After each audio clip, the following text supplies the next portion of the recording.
of specimen, it's important to maximize the outcome of laboratory tests for the diagnosis of infectious diseases. A variety of laboratory tests can be performed to make a presumptive or initiative diagnosis so that therapy can begin. Next, types of specimen collection. Blood culture, urine culture, stool culture, sputum culture, wound culture, and throat culture. Ang una po, sir, pwede magtagal. Blood culture. Normally, a sterile body fluid, specimens obtained by venipuncture are preferred over sampling from vascular Dito ka magbasawag dyan. catheters unless testing for a central line infection.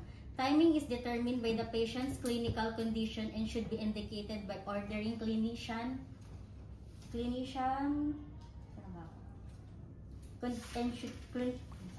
Usual collection is spaced over 24 hours. Aseptic techniques is essential. Sir, ang ibig sabihin po ng aseptic technique is a practice used to prevent contamination by harmful microorganisms during medical and laboratory procedures. Cleanse the venipuncture site with 2% chlorhexidine. Paano i-pronounce yun, sir? Pag hindi mo ma-pronounce, dapat hindi mo sinusulat. Chlorhexidine, sir. Chlorhexidine, yes. Chlorhexidine, gluconate or providone, iodine or betadine, and allow to dry in case of allergy. Use 70% alcohol. The diaphragm tops of the culture bottles are not sterile and must be wiped with alcohol before injection. So, technically, sino ba dapat na kumukuha ng mga specimen, na especially blood? Medtech. Si nurse? Medtech. Oo. Nagko-collect, sir? Oo. I think nurses, sir. Or medtech. So, it depends, I guess, sa institution. Pero, officially, dapat si medtech ang nagdodraw ng specimen, lalo na pag blood. Okay? So, pero may mga nurse technicians na rin na natitrain kung paano magko-collect, paano may mga, diba, as I've mentioned earlier, ang datingan na sa hospital ngayon is by discipline. Ibig sabihin, hindi lahat ginagawa ng nurse. Yung nurse din mismo, hindi lahat ng nurse kayang gawin. May mga nurse na nakaspecific ng pag-i-inject lang ng dextrose sa mga pedia. May mga nurse na nag-i-inject ng mga sa elderly. So, mas may, na sila, may specializations na. So, but in general, kayang gawin ng nurse, pero by legally, dapat si medtech ang nagko-collect ng mga ganitong mga bagay-bagay. Okay? So, next, huwag na tayong mag-focus dito. Ano, saan ba tayo sa urine culture? Urine culture, sir. Urine culture, normally, a sterile body fluid, a clean catch midstream urine collection provides the best method for obtaining a specimen, detect a UTI, urinary tract infection. Patients who are catheterized should have specimen withdrawn using a sterile syringe from catheter sampling port. Catheterized? Catheterized? Catheterized. Catheter. There's catheter. Catheter. Catheterized. Yung catheterized. Yung pagkuha po ng Catheterized. Oo, correct. Catheterized. Ang pagkuha po ng urine, sir, sometimes So wait. So before ka mag-proceed, i-completohin mo muna tong ano mo. So that's urine culture. Tandaan niyo lang sa urine culture is dapat clean catch midstream urine collection. Okay? Yes. Yun. Next. Ay, ito pa. Marami pa palagi. Urine Basa. specimen must be transported to the laboratory promptly if not cultured within 30 minutes of collection. Urine must be refrigerated and cultured within 24 hours.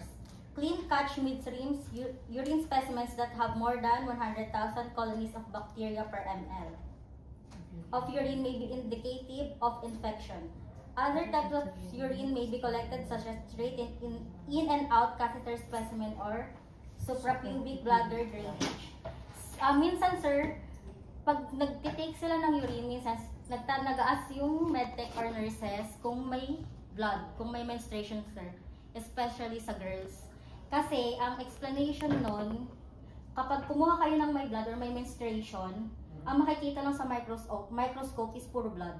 So blurred siya, hindi siya makikita ng clear. Tapos, ang kailangan yung gitnang ihi, hindi yung unang ihi, yung midstream na ihi. Kasi ang tapos kailangan without stopping. Kasi ibig sabihin nun, yung unang ihi ng patak, yung unang patak ng ihi, marami pang like bacteria, epithelial cells, tsaka buhok. So, kailangan yung gitnang ihi without stopping. Kasi ibig sabihin nun, parang ano pa siya, concentrated, sir. Ganun po. Next. Stool culture. Obtain to culture organisms that are not part of normal bowel flora. Example, Salmonella, Shigella, Rotavirus. Patient should defecate into sterilized container or bedpan. Stool specimen should not contain urine or water from the toilet bowl. Stool specimens could be... Ano nga ba talaga? Bowl or bowl? From the rectum using a sterile swab.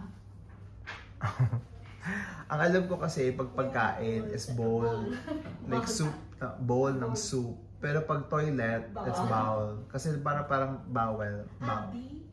Same ng spelling, yung pronunciation lang is different. Sa stool, sir, naman, at least pag nagtitake kayo ng stool, is, minsan ang sinasabi lang nurses and medtech, like thumb size lang.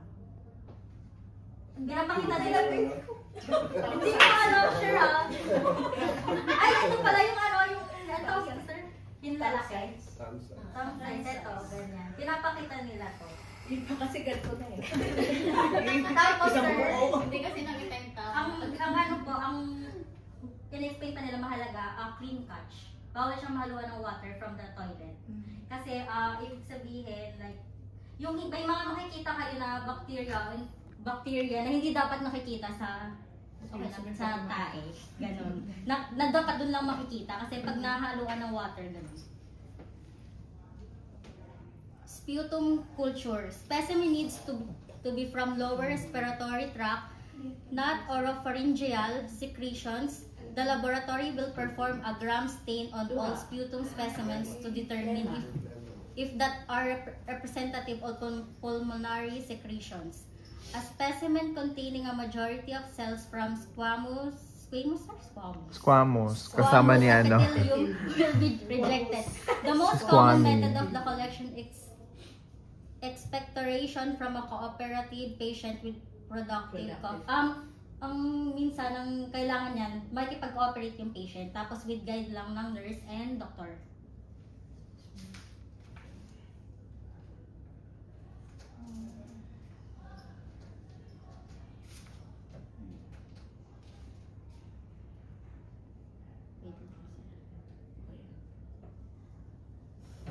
Meron pa sunod. Early morning is the optimal time to collect sputum specimens. A sputum specimen can be collected in a sputum trap from patients who have artificial airways and require suctioning. If a patient cannot produce sputum induction using an aerosol nebulizer may assist with loosening thickened secretions. Bronchoscopy may be required to obtain sputum if induction fails. Ang kailangan pag kumukuha ng sputum, sir, hindi yung saliva, sir. Yung mucus, not from the mouth or throat, sir. Dapat yung green, no? So, kailangan ng umupo. So, yung patient, sir, kailangan kasi supervise lang ng nurses. Parang yellow yung Ang sometimes, sir, lang pala. walang mumubog. Kailangan yung dakak. Fresh na fresh. Ang purpose, sir, is to diagnose pneumonia, tuberculosis, chronic bronchitis infection, and other lung infections. Okay. Ayan yung example nandiyan. So, huwag na itong wound culture na topic na natin yan kanina. Tapos, si throat culture. Okay. Oh, thank you. So, doon na tayo sa... Binigay mo sa akin extra session. Pwede Tagalog na lang. Sa pagkuha naman ng sample ng urine sa catheter, sir. At first, kuha ka ng clamp. Hindi ako nakita ng clamp. yung iniipit. Clamp. And then, wait to 15 to 30 minutes. I-clamp mo yung catheter tube and then malapit sa patient, usually the tube, color ng tube is like yellow, white, or green. Yung malapit na nakakabit sa kanya. And then, may dugtungan yun papunta sa catheter bag. Pag mag-collect ng urine sample, i-dislodge mo yung connecting tube, then kuha ka ng antiseptic wipes. Tapos i-wipes mo lang, and then wait for it to dry like 10 to 15 seconds. Tapos, maganda if you will use a sterile syringe to extract the urine. May picture na pa. Ay, hindi ko yata nalagay, sir. Yun lang, sir. Okay, game. So, let's go to our urine culture. So, sabi ni doctor, mag-collect tayo ng urine. Okay. Pasok na. Ha? Urine, sir. Hi, Hi, ma'am. Hi, ma'am. Hi, sir. I'm Janina. Hi, ma'am. Hi, sir. Pasok po kayo. Come back. Ito, Jollibee. Ayan si sir. Hi, sir. My name is Janina. I am advised to take urine sample para sa'yo. Paano, balikan mo muna ngayon identification kay patient. Hi, sir. I'm Janina. Pwede pong malaman yung name. Sa camera hindi ka makikita. Doon ka tarap. Ito si patient na nga lang mag-adjust. Ogo. Yeah, para makita ka sa camera. Hi, sir. Good afternoon. I'm Janina. I'm your CNA for today. May I know your name and date of birth, please? Pedro. The doctor advised me to take a urine sample. Okay. Ang kailangan po, sir, midstream na ihi. Yung gitnang ihi po, hindi yung hindi yung una. And then, bawal po mag-stopping. Without stopping, sir. Okay. So, ano po gagawin ko, ma'am? Iihi po dito. Okay. Dito po. Dyan po. Yes. Tapos, ibibigay niyo po sa akin. hanggang saan ko, pupuntahin ko po ba yan? Yes, sir. Ay, pupunoy, sir, hindi pa. Hanggang saan lang, ma'am? Like 20, sir. 20 ml, 30. 20 lang, okay. Yes, sir. Tapos, pero ma'am, hindi pa po ako naiihi. Pwede pong uminom, sir, then mag-wait, sir. Basta po kailangan ipasa ng patients within 30 minutes to 1 hour. Pero ma'am, hindi po ako naiihi. Ano gagawin ko, ma'am? Inom ng water, sir. Okay. Papainumin ng Tapos, water. babalik na lang po kayo mamaya? Mag-wait po. Hintayin mo ako? Hindi po, sir. Mag-wait po siya na makaihi, sir, and then ipapasa po sa... So, iyan, idadalhin mo pa ba yung pauwi, pabalik, or iiwan mo na lang yan? Dadalhin po niya, sir. Hindi, ikaw? Hindi, sir. Iiwan mo na yan dito? Iiwan na sa kanya, sir. And then Hindi, siya na po ako nga si patient. Sir, dadalhin niyo po to and then dito niyo po ilalagay yung urine. Okay, pero hindi pa ba ako naiihi, ma'am? Iwan mo na. Hindi ko, sir, kung alam kasi minsan po ginagawa nila, pinapadala na. Ako ngayon pasyente, ma'am. Baka sino ba kausap mo? Ako po si Pedro, ma'am. Ako po yung pasyente. Ikaw po ba yung nurse ko, ma'am? Yes. Okay. Mabuti naman nagkakaintindihan tayo. Okay, ulit nga. Pasok. Pasok. Go. Ako patient, ha? Hi, sir. My name is Janina. I'm your CNA for today. May I know your name and date of birth? My name is Raymond. Raymond.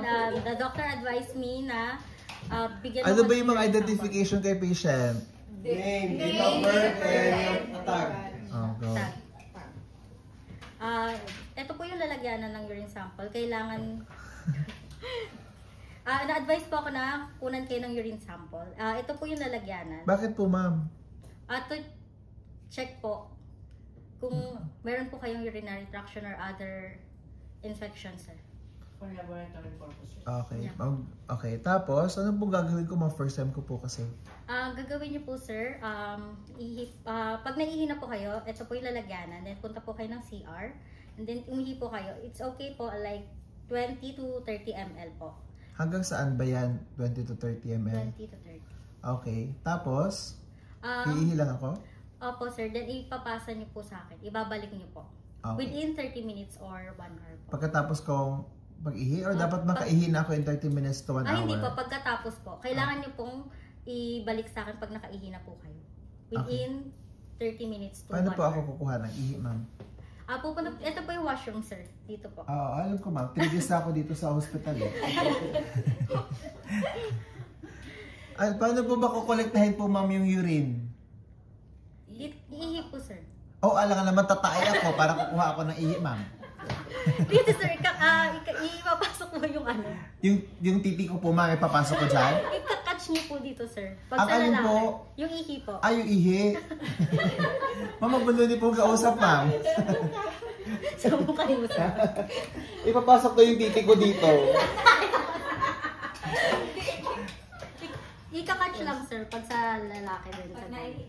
Pag naiihi na, sir. Pag nararamdaman ng isa, Sahurin mo. Oo, sa huli ko. Sahurin. Ayun po ba yung supervisor niyo, ma'am? Matagal na po sa district hospital, ma'am.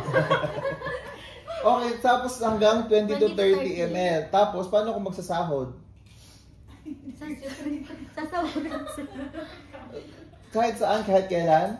Basta po, sir, pag ano po, naiihi na po kayo, sir. So, okay, pag naihi na ako, pupunta ako sa CR. Ito po Yes, yung sir. CR. Okay, tapos, ihi na ako, ma'am. Diretso na ako sa Hindi po, huli. sir. Yung gitnang ihi po, midstream na ihi. Means, ano pa ibig sabihin, ma'am, ng midstream na ihi, ma'am? Hindi po yung unang patak, sir. Ayaw mo na unang patak. Yung sa Sa pagkakalahat. gitna. Bakit po kailangan sa in the middle, ma'am? Sir, ang explanation po kasi, marami pa pong bacteria, epithelial cells, tsaka po buhok. Epithelial cells at saka keratin. Tapos, re-revert. Okay, yun. Tapos midstream. Okay, tapos after mong umihi, dapat within 30 minutes may 30 balik to ko 1 na. hour. Yes, sir. Tatawagin ko na lang po kayo, ma'am, ha? Kasi may dextrose po ako, hindi po ako makalabas. Okay. Balik na lang po kayo, ma'am. Okay. Pero ma'am, hindi pa po ako naiihi eh. Wait na lang po na makaihi, sir. Iwanan niyo po yung lalagyan. Iwan nyo to? Opo. Sige po, kasi may mga kaibigan akong parating.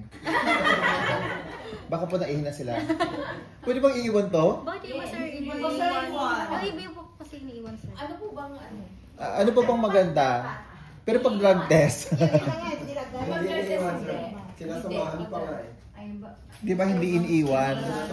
Kasi baka ibigay yung iba. Sir, balik na lang po ako. Tawagan din na lang po ako pag naiihi na po kayo. Tapos, pag naiihi na ako, okay, akin na. Ihi na ako. Sabi ni ma'am, ihi daw ako sa panggalik. Tapos, ikakatch ko na yung sa kalagitnaan. Okay. Okay. So yun, hala, napuno. 30 lang. Tapos ako po nilalagay, ma'am. Ma'am, tapos na po ako, ma'am. Kukunin ko na po, sir. Okay, ang alin po? Yung ano po, container. Ito na po. Uy, hahawakan mo ba to? Hindi, sir. Ano May gagawin gloves. mo? May gloves, sir. Tapos, May sa tray. plastic. at saka, tray? Asan tray mo? Ayan, diretso mo. Huwag mong hawakan. Okay, lagay mo yung tissue dito or whatever. Kasi nga, pag hindi mo fluids yon, infectious yun, di ba? Mali mo may UTI talaga ako, tapos magka-UTI ka din. Okay na yun. Stool naman tayo, ma'am. Oh, explain. Demo, sir. Oo. Or Hindi, pwede mong isayaw. Sir, mag-ano na po tayo, sir. Siyempre, demo.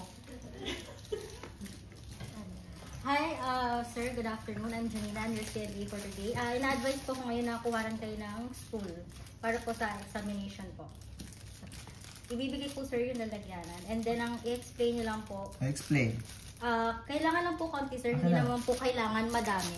Gano'n po kadami? Para okay lang, like thumb size po, sir. Ay, binuksan ko. Ibabalik mo pa ba ito sa pharmacy? Hindi, may meron silang ano sa loob yung pagbigay ng ano, pagsapok. Oo. May Buti na parang lang meron ng kutsara. kutsara. May kutsara. Ganun mo lang sa pain mo. Ay? Ayan, ayan. Ay, Ito ganyan. ba yung kutsara natin? Ay, ganyan. Ay, ganyan. Ah. Paano? Yan, isang kutsara. Okay, explain. Sir, ang kailangan po is clean catch. Direct catch po or clean catch. Explain mo sa akin, kunwari ano ako, first timer pa, mga 65 years old na po. Sir.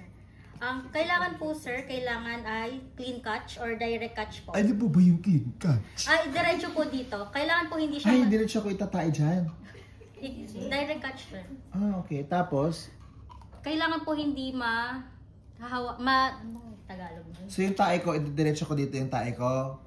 Hindi, sir. Hindi, sir. Sa bowl. Sa bowl. Saan po ba talaga ako tatae, ma'am? Naguluhan po ako dun sa mga kasama niyo po, ma'am. Naguguluhan din ako. Kasi sir, bawal po siya sa atin mahawaan ng water ng Hindi naman yan lahat. Ma'am, mga kasama niyo po ba sila, ma'am?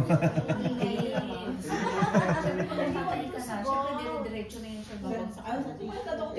Hindi pwede, makakontaminate. Bawal po kasi daw contaminate, sir, pag galing sa water. So dito na ako tatae diretso.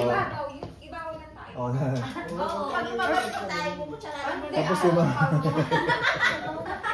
Eh, paano pag igit, ma'am? Tubig-tubig, sir. Yung bawang tubig. Siyempre, Pag tubol, okay lang kasi masushoot ko, di ba? Pero pag igit, ma'am, yung igit kasi, ma'am, eto na po. Tapos yung igit. Ma'am, oh, ano na po, ma'am. Pakilagay dun sa ano. So, ano bang pinaka-the best natin na advice? So, pwede bang i-direction na muna dun sa bowl? Yes, sa bowl, sir. Pero hindi kasi, di ba yung bowl, kaya nga siya merong, di ba, meron siyang tubig doon, tapos meron siyang pagano na part. Doon mo siya ibabagsak yung mo. Tapos pwede may Stool pinakataas mo. para hindi siya nakatouch dun sa ano. Sa tubig. Ah, okay. Yeah. Di ba ang galing? So, yung bowl, lagyan mo siguro ng lining. Yung, syempre, i-flush mo muna yung bowl para mas less na yung bacteria na meron sa tubig ng bowl, right? Tapos lagyan mo siguro ng lining. Di ba may mga tissue paper yon? So, lagyan mo ng lining. May siguro magla-lining kayo para hindi mahirap. Lalo na ako, ay 65 years old ako, ma'am. Hindi na ako ganun-ganun. Baka yung tae nandito na sa kamay ni Uncle. So, ilagay mo yung tissue, tapos doon ka na lang po, doon po sa party po, sir, na wala po, na hindi po nababad doon sa tubig ng bowl. Kung maaari po, yun po ang ating i-collect, okay? Ganito lang po kaliit, sir. Ang tawag dito is pea size. Anong pea sa Tagalog? Peas ba? Chicken peas. Ano ba tawag ng pea? P-E-A. Basta yung karampot. kapiraso. Oo, kapiranggot lang po, parang ganito lang po, ha? Hindi po natin kailangan na punuin tong specimen cup hanggang dito. Hindi po ito mayonnaise. Hindi po ito peanut butter. Baba, not hummus, okay? Only pea size like this, okay? In the top of your taes stool, okay? Get a sample, okay? And then lagay po dito, ha? Intindihan niyo po? Huwag po pungduin. Okay, tapos ito na po, yun lang pea size. Ang tamis malaki na. Yung mga medtech na tatanggap doon, pagbukas nila dito, mamamatay din naman yung mga medtech. Grabe naman yung tayo. Ma'am, hindi man naturuan ng mabuti yung patient. Dapat pea size lang po, ma'am, ha? Next time po, ma'am, ilang taon na po kayo dito sa hospital? Bago lang po. Ah, bago lang. Patanungin mo yung supervisor niyo, ha? Oh, yun. Pea size lang. Okay, game. Oh, next. Yun lang yun? Oh, okay. Tapos ka na? Okay. Thank you.